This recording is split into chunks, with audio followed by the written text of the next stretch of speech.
예레미야서 31장 말씀입니다. 구약성경 1110쪽쯤 됩니다. 1100쪽쯤 됩니다. 예레미야서 31장 10절로부터 14절까지 한 목소리로 봉독하겠습니다. 예레미야서 31장 10절로부터 14절 다 같이 한 목소리로 봉독합니다.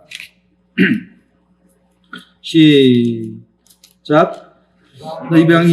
너희는 여호와의 말씀을 듣고 먼 섬에 전파하여 이르기를 이스라엘을 흩으신 자가 그를 모으시고 목자가 그 양떼에게 행함같이 그를 지키시리로다. 여호와께서 야곱을 구원하시되 그들보다 강한 자의 손에서 속량하셨으니 그들이 와서 시온의 높은 곳에서 찬송하여 여호와의 복 곧 곡식과 새 포도주와 기름과 어린 양의 떼와 소의 떼를 얻고 크게 기뻐하리라. 그 심령은 물된 동산 같겠고 다시는 근심이 없으리로다 할지어다. 그때에 처녀는 춤추며 즐거워하겠고 청년과 노인은 함께 즐거워하리니 내가 그들의 슬픔을 돌려서 즐겁게 하며 그들을 위로하여 그들의 근심으로부터 기쁨을 얻게 할 것임이라. 내가 기름으로 제사장들의 마음을 흡족하게 하며 내 복으로 내 백성을 만족하게 하리라. 여호와의 말씀이니라. 아멘. 잠깐 기도하겠습니다. 사랑의 하나님, 여러 가지 어려운 상황 속에서도 사랑하는 주의 자녀들은 여전히 주님을 붙들고 있습니다. 주님, 오늘 주의 종을 통하여 주의 사랑하는 자녀들에게 전해지는 이 말씀이 하나님이 약속한 희망을 받아먹는, 그것을 굳건히 믿고 붙들고 가는 은혜의 시간 되게 도와 주시옵소서. 전하는 종의 입술과 듣는 자녀들의 귀를 성령이 함께 하셔서 하나님의 음성이 우리의 삶에 우리의 시간에 늘 은혜로 나타나게 도와 주시옵소서. 예수 그리스도 이름으로 기도드립니다. 아멘.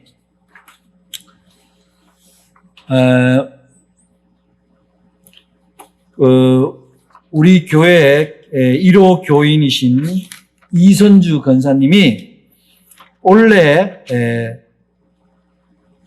말씀을 받았는데, 원래 말씀이 제가 우리 교회에 부임해서 우리 교회 표로 삼은, 원래가 우리 교회에 제가 부임한 지 만 10년이 지나고 11년째 되는 날이거든요. 그런데 새롭게 시작하라는 의미인지 예레미야서 29장 11절 말씀을 우리 이선주 권사님이 받으셨어요. 그리고 저한테 아멘하고 오셔서 제가 다시 우리 교회 표를 다시 써서 우리 권사님한테 갖다 드렸는데, 여러분들 기억하실지 모르겠어요. 29장 11절 말씀은 이랬습니다. 여호와의 말씀이니라. 너희를 향한 나의 생각을 내가 아나니 평안이요 재앙이 아니니라. 너희에게 미래와 희망을 주는 것이니라. 아멘. 그런데 1호 교인이 만 10년이 지나고 새로운 10년을 출발하는 그 즈음에 말씀을 받은 것이, 하나님이 우리에게 주는 것이 재앙이 평안이고 미래와 희망이다. 그러한 것을 생각할 때 제가 오늘 여러분들에게 하나님이 우리에게 주시는 것이 뭐냐?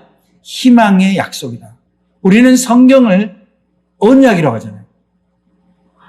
언약. 하나님의 약속이라. 약속은 뭐예요? 지켜질 때 그것을 약속이라고. 그러면 전능하신 하나님, 세상을 창조하시고 인류를 만들어서 인간과 함께 살기를 원하신 하나님이 인간에게 하신 약속이 바로 성경인 거예요. 그럼 그 약속의 내용이 뭐냐는 거죠. 올 한해 여러분들은 뭘 붙들고 가겠어요? 누군가가 너에게 희망적인 일을 해줄 거야 할 때 그 약속, 해줄 거야 라는 그 약속을 믿고 가는 거잖아요.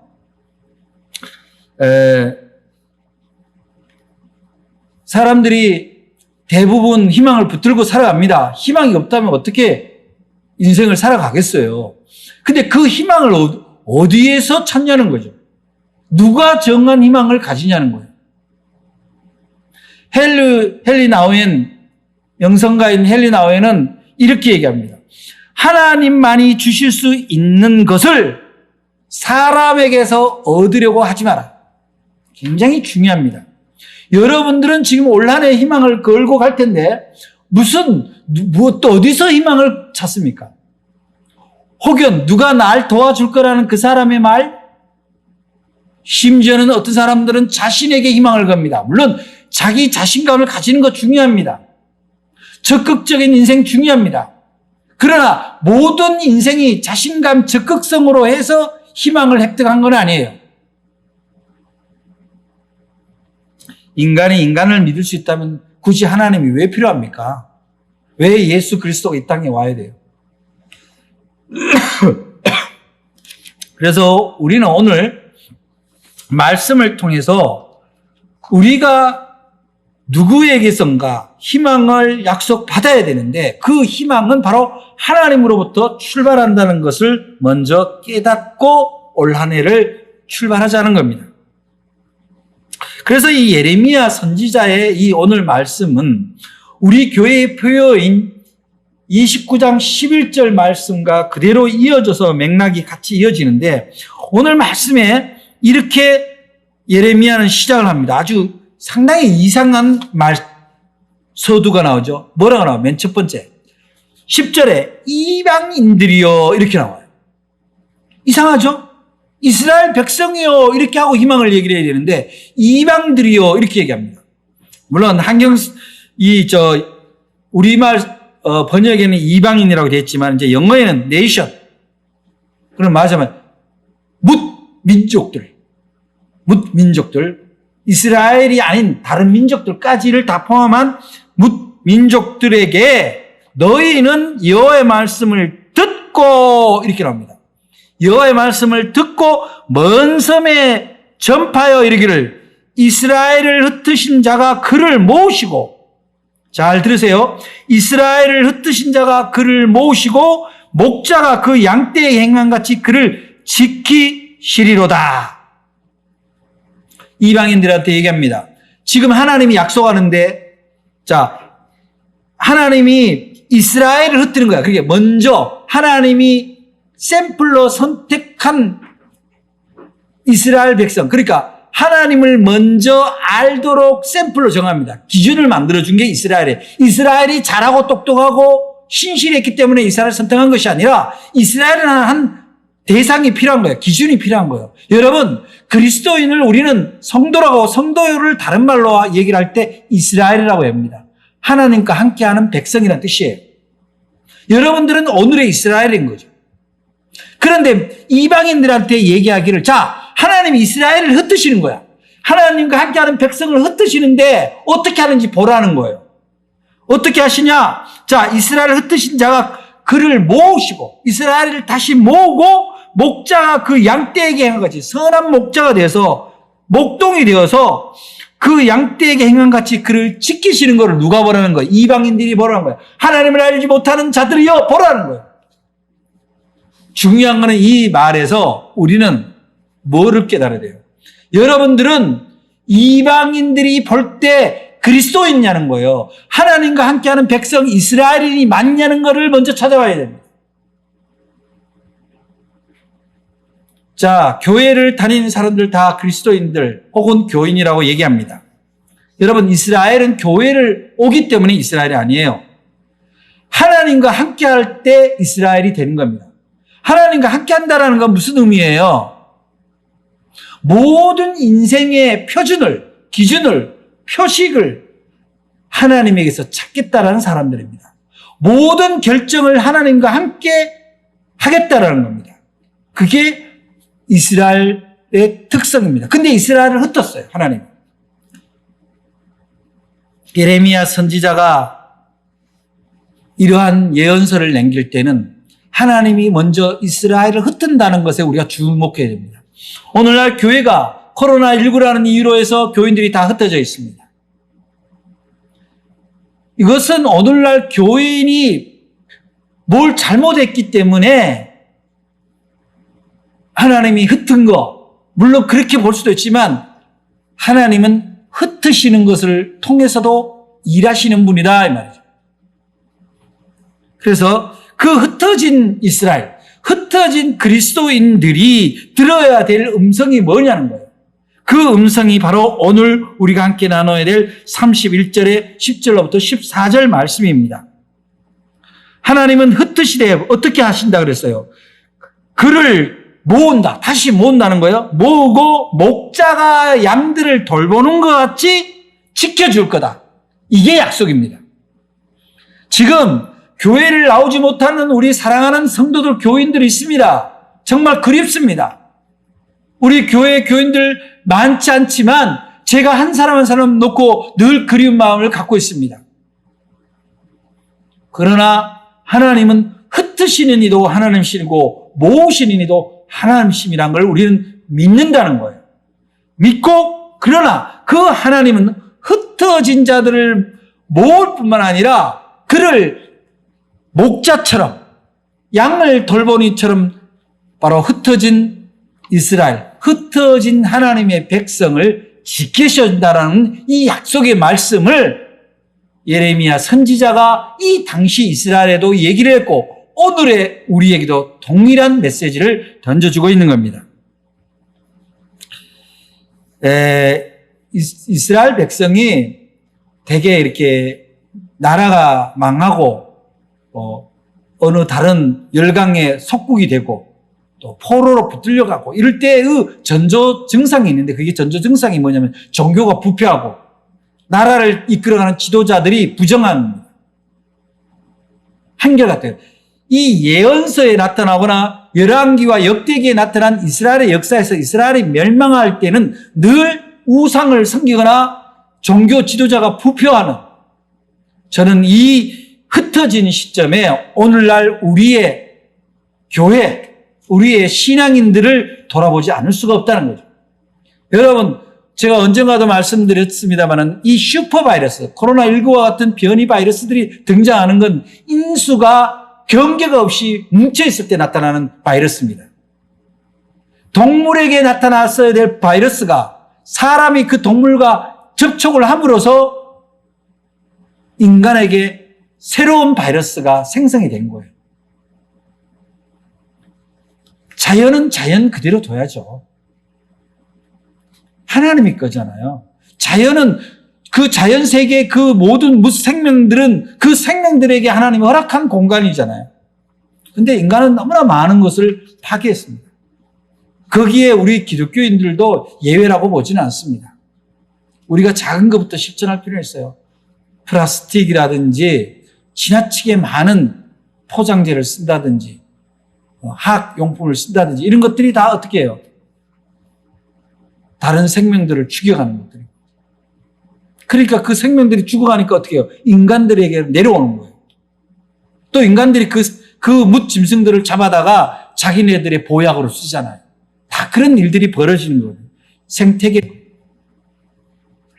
그래서 그렇지만 그렇게 우리들도 하나님이 모으시고 지켜주시고 구원하신다는 사실이 오늘의 약속이라는 겁니다.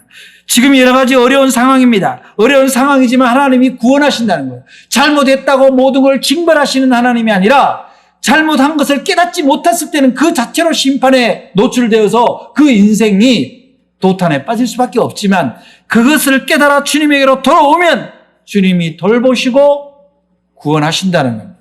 그것이 희망의 약속입니다. 중요한 것은 돌아오게 한다라는 거예요. 근데 돌아오게 한다는 얘기는 끌고 온다는 거하고는 다른 개념입니다. 하나님이 어떤 인생을 억지로 끌고 오는 건 아니에요. 왜냐? 하나님이 우리에게 주신 가장 큰 은총 중에 뭐냐면 자유의 영성입니다. 자유를 주셨어요. 자유의지를 줬기 때문에 내가 하나님 입장에서 내가 너가 나와 함께 하는 것을 원한다 라고 메시지는 던져주지만, 그러나 그 멀어진 양이라도 지가 돌아오지 않으면 그걸 어떻게 할 수는 없어요. 돌아오지 않는 것 자체가 하나님의 희망으로부터, 하나님의 약속으로부터 멀어져 있는 거예요. 여러분, 지금 코로나19로 인해서 비대면 예배를 드리고 있습니다. 비대면 예배를 드릴 때 구별하여 드리는 이 예배의 시간에 하나님께로 돌아오지 않고 있다면 우리는 이미 그 미래와 희망의 약속으로부터 멀어져 있다는 사실을 여러분이 염두에 두시기를 바랍니다. 여러분 주변에 그런 뭇 백성이 있다면, 마치 이방인처럼 예배를 멀리하고 하나님의 말씀을 멀리하는 이웃과 가족이 있다면 알리라는 거예요. 그래서는 안 된다고. 하나님은 이스라엘을 흩으시기도 하지만 이스라엘을 다시 모으고 돌아오게 하신 하나님, 그래서 돌보고 구원하신다는 사실을 여러분들이 믿는다면 여러분들이 전할 수 있기를 바랍니다. 돌아온다는 것, 흩어진다는 것, 그 자체가 불의하거나 나쁜 건 아닙니다. 만약에 돌아오거나 흩어진 것이 나쁘다면은 한 번 나간 거는 그럼 어떡하냐고요. 영원히 못 돌아오는 일이 되잖아요. 나간다는 것, 말하자면 이런 겁니다. 무언가 나간다라는 건 자기 의지로 뭘 하고 싶어 하는 게 있는 거예요. 자기의 자유를 뭔가 활용하고 싶어 하는 마음이 있는 거예요. 그것이 절대 나쁜 건 아닙니다. 그러나 그것이 잘못됐다, 그것이 문제가 있다고 했을 때는 돌아와야 되거든요. 그래야 그 자유를 준, 그 능력을 준 하나님 앞에서 새롭게 되는, 그것을 극복할 수 있는, 내가 잘못됐다는 것을 깨달아서 다시 시작할 수 있는 은혜를 받을 수가 있다는 거예요. 그것이 바로 예수님의 탕자의 비유 아닙니까? 탕자의 비유에서 그 탕자 아들이 집을 나간 것이 무조건 잘못이냐? 그렇지는 않아요. 가족과 흩어지는 것도 있을 수 있어요. 나가서 하나님과 함께 했다면 전혀 다른 문제가 되는 거죠. 그러나 그는 그 자유, 자신에게 주어진 자유와 그 자산을 자기의 쾌락을 위해서, 자기만을 위해서만 모든 걸 탕진해버린 거예요. 이 탕자가 구원을 받을 수 있었던 유일한 결단은 뭡니까? 돌아왔다는 거예요.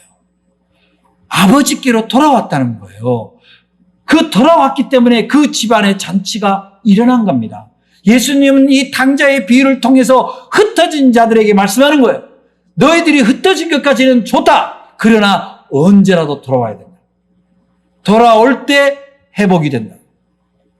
이어령 선생이 지금 암으로 고생을 하고 있습니다만, 그분이 하신 그 책 중에 의무는 지성을 낳고 믿음은 영성을 낳는다는 그런 글이 있습니다. 그 안에 이제 소위 프랑스 소설가인 앙드레 지드의 탕자 돌아오다, 그걸 읽고 자기가 소감을 쓴 내용이 있습니다. 근데 이렇게 이어령 박사가 이렇게 정리를 하고 있어요. 그런데 돌아오다라는 말이 재미있어요. 멀리 갔다 되돌아온 거예요. 해결을 하고 집으로 돌아오면 송아지를 잡아서 동네 사람들을 다 모아놓고 기뻐합니다. 나가지 않고서요 어떻게 돌아옵니까? 나간다라는 것은 익숙한 것으로부터 새로워지는 것을 경험하러 가는 거예요.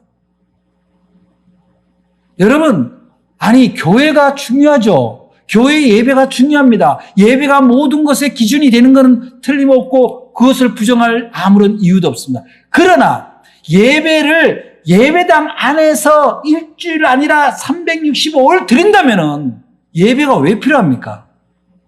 그렇잖아요. 예배는 어떨 때 필요합니까? 삶의 현장으로 가서 흩어졌을 때 예배가 필요한 거예요. 흩어져 있을 때 하나님이 필요한 거예요. 돌아올 것이 있는 것이 필요한 거예요. 그래서 돌아오는 자녀에 대해서 동네 사람을 불러서 잔치를 한다.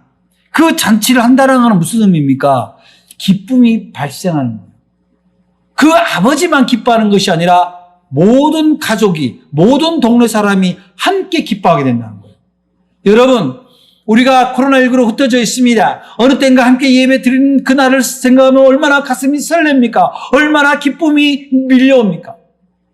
그러나 나가 있을 때, 흩어져 있을 때 돌아올 것을 늘 염려를 해야 됩니다.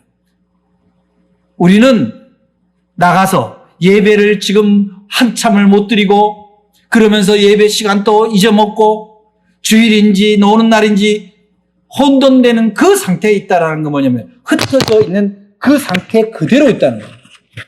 흩어져 있는 상태 그대로 있다는 것은 뭘 의미합니까? 하나님이 빠져 있는 상태예요. 돌아갈 곳을 잃어버린 상태예요. 저는 염려됩니다. 솔직히 말씀드려서. 우리 교인들 중에 아직도 믿음이 연약한 분도 계셔요. 이분들이 혹여 1년 가까이 이렇게 비대면 예배를 드리면서 교회의 존재를 잊어버린 건 아닐까? 하나님에 대해서 잊어버린 건 아닐까? 우리 교회에 오지 않았기 때문에 염려하는 것이 아니라 하나님이 허락하신 이 구원의 삶을, 희망을, 이 약속을 잊어버릴까 봐 염려되는 거죠. 돌아올 곳이 있다는 걸 잊어버릴까 봐, 돌아가야 된다는 걸 잊어버릴까 봐 염려되는 거예요. 그래서 이어령 박사는 이렇게 얘기합니다. 이 글을 읽고 있는 여러분은 탕자가 아닌 줄 알죠? 이 글을 읽고 있는 모든 사람이 탕자입니다. 탕자 되어보지 않는 사람은 아버지를 모르고 집의 소중함도 모릅니다. 떠난 사람 그리고 그것을 뉘우치고 돌아오는 사람이 아니고는 집의 소중함, 아버지의 소중함을 알기 어렵습니다. 아멘. 사랑하는 여러분, 우리는 이 흩어져 있는 이 시기를 통해서 우리가 하나님의 소중함, 예배의 소중함을 다시 한번 깨닫게 되는 은혜가 있은 줄로 믿습니다. 이사야서 55장 6절로부터 9절 사이에 하나님께서는 흩어진 자 중에 죄인, 즉 하나님을 놓쳐버린 사람, 하나님을 부정하는 사람에게 돌아오라고 이렇게 말씀하십니다. 너희는 여호와를 만날 만한 때에 찾으라. 가까이 계실 때에 그를 부르라.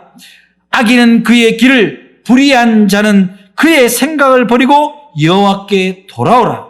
그리하면 그가 긍휼히 여기시리라. 우리 아버지께로 돌아오라. 그가 너그럽게 용서하시리라. 이는 내 생각이 너희의 생각과 다르며 내 길은 너희의 길과 다름이니라.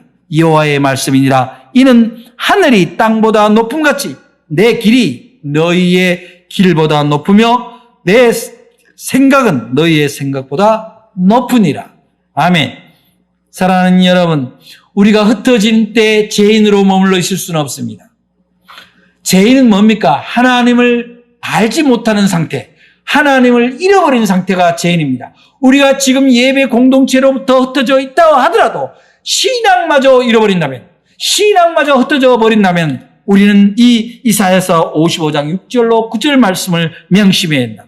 너희는 여호와를 만날 만할 때 찾으라. 가까이 계실 때 부르라. 악인은 그의 길을, 불의한 자는 그의 생각을 버리고 여호와께 돌아오라는 이 말씀을 우리는 염두에 둬야 됩니다. 돌아올 때 어떤 일이 벌어집니까? 하나님은 회복을 허락하십니다. 사랑하는 여러분, 저는요 언젠간 얘기했지만 신앙생활을 할 젊은 시절에, 집사 시절에 주일날 교회는 열심히 나오지만 일주일 6일은 다른 사람이 생활하는, 일반 비신자들이 생활하는 그런 삶의 방식을 상당 부분 답습을 하고 있었습니다. 뭐 영업을 잘하기 위해서 사람을 대접을 하고 향응을 베풀고 그런 일들을 먹고 살기 위해서는 할 수 없다라고 생각을 했고, 또 바쁘면 주일날 오후에 가서 일도 하고 막 그렇게 지냈어요. 그런데 쫄딱 망하고 보니까 그 흩어져 있던 마음, 일주일에 6일을 하나님과 상관없이 살았던 그 마음이 고스란히 떠오른 거예요. 하나님이 저를 사랑하셨다라는 것은 딱 하나입니다. 그 흩어진 마음일 때 돌아올 수 있는 마음을 주셨다는 거예요. 돌아와서 회복을 허락해 주신 거예요. 수억의 부채를 다 해결할 수 있도록 하나님이 도와주셨다는 거예요. 그리고 하나님의 일을 하도록 인도해 주셨다는 사실입니다. 사랑하는 여러분, 지금 우리는 흩어진 채 혹시 우리의 믿음마저, 우리의 소망마저 흩어진 상태로 있지는 않습니까? 오늘 예레미야 선지자를 통해서 하나님이 이렇게 우리에게 말씀하십니다. 11절에 여호와께서 야곱을 구원하시되 그들보다 강한 자의 손에서 속량하셨으니 그들이 와서 시온의 높은 곳에서 찬송하며 여호와의 복 곧 곡식과 새 포도주와 기름과 어린 양의 떼와 소의 떼를 얻고 크게 기뻐하리라. 그 심령은 물된 동산 같겠고 다시는 근심이 없으리라 할지어다. 여러분, 성경은 약속이라고 말씀드렸죠? 이 말씀을 보세요. 자, 우리가 하나님에게로 돌아올 때, 우리를 구원하시되 강한 자의 손에서 속량하고 또 돌아와서 시온의 높은 곳에서 찬송하며 여호와의 복 곧 먹는 것입니다. 곡식과 새 포도주와 기름, 어린 양 떼, 소의 떼를 얻고 크게 기뻐라. 그런데 먹는 것만 해결되는 것이 아니라 우리의 영혼이 마치 물된 동산의 나무같이 촉촉한 상태, 시들지 않는 상태, 그 상태로 근심이 없는 상태로 주님이 해주십니다. 그때는 어떤 일이 벌어집니까? 그때는 처녀가 춤을 추고 즐거워하고 청년과 노인도 함께 즐거워한다라고 성경은 약속하고 있습니다. 내가 그들의 슬픔을 돌려서 즐겁게 하며 그들을 위로하여 그들의 근심으로부터 기쁨을 얻게 할 것입니다. 사랑하는 여러분, 우리가 흩어진 예배를 드리고 있습니다. 빈들의 예배, 강야의 예배를 드린다 할지라도 언제든지 주님 앞에 돌아오는 심령이 되고 주님을 부르짖기만 한다면 주님이 바로 이렇게 물된 동산 같은 메마름이 없는 그런 우리들에게 희망과 삶을 주신다는 것을 약속하시고 있습니다. 여러분, 올 한 해 무슨 약속을 받고 싶습니까? 여러분의 일용할 양식이 떨어지지 않고 여러분의 심령이 근심 걱정으로 메마르지 않는 그런 약속을 여러분들이 받기를 원하신다면 언제라도 주님에게로 돌아올 수 있는 심령의 준비를 할 수 있는 여러분들 되시기를 바랍니다. 지금은 흩어진 예배를 탓하기 전에 흩어진 신앙인 나를 돌아오시는 그런 계기가 되기를 간절히 부탁을 드립니다. 우리는요, 여러 가지 종교적인 의식, 이렇게 형식적인 의식에 대해서 무시해서도 안 되지만 그것 때문에 신앙이 무너진다고 생각하는 것 자체가 굉장히 연약한 거예요. 오히려 이럴 때일수록 하나님 앞에 마음을 모으고 예배를 드리며 말씀을 묵상하고 그 말씀을 따라서 살아가겠다라는, 그것은 뭡니까? 바로 돌아오는 자에 대한 하나님의 이 약속, 축복의 약속을 그걸 믿고 그 기쁨을 준비하는 것과 같은 맥락입니다. 콜린 우크하트라는 영성가는 이렇게 얘기합니다. 실현이 불가능해 보이거나 상황이 반대인 것처럼 보일 때에도 하나님의 약속은 유효하다. 누구에게? 하나님에게로 돌아올 수만 있다면. 저는 사람들의 간증을 가끔 전하기도 합니다만 저는 저만큼 간증거리가 많은 그런 신자도 드물다고 봅니다. 돌아올 때 그 상황이 어찌 됐든지 간에 돌아올 때 하나님의 약속은 이루어진다는 사실을 여러분들이 믿으시기를 바랍니다. 사도 바울은 하나님의 약속은 얼마든지 그리스도 안에서 예가 되니 그런즉 그로 말미암아 우리가 아멘하여 하나님께 영광을 돌리게 되느니라. 사랑하는 여러분, 올 한 해도 모든 경제학자, 정치학자들은 어려울 거라고 예측합니다. 그렇지만 그 어려움은 하나님 안으로 돌아오기만 하면 어려움 가운데서도 우리는 희망의 약속을 받을 수 있다는 거예요. 어떻게? 불필요한 것들로부터 우리는 얼마든지 절제되고 집중된 그런 생활을 함으로써, 신앙생활을 함으로써 하나님이 우리에게 주신 그 희망을 우리는 획득할 수 있게 된다는 사실입니다. 우리에게 희망을 주신 하나님의 약속은 흩어진 자에 대한 회복에 대한 약속이며 돌아오는 자에 대한 축복의 약속입니다. 사랑하는 여러분, 예배가 흩어져서 드린다고 해서 신앙이 흩어지지 않기를 바랍니다. 돌아와야 할 것을 잃어버리지 않도록 여러분들이 날마다 주님을 위해서 앞에서 기도하고 여러분의 신앙 공동체를 위해서 기도할 수 있기를 간절히 부탁을 드립니다. 그것이 바로 돌아오는 자에게 주어진 축복의 약속을 믿고 살아가는 삶이 되는 겁니다. 여러분들에게 예레미야 선지자를 통해서 하나님이 약속하는 이 약속, 그야말로 하나님이 여러분들을 지키실 뿐만 아니라 그야말로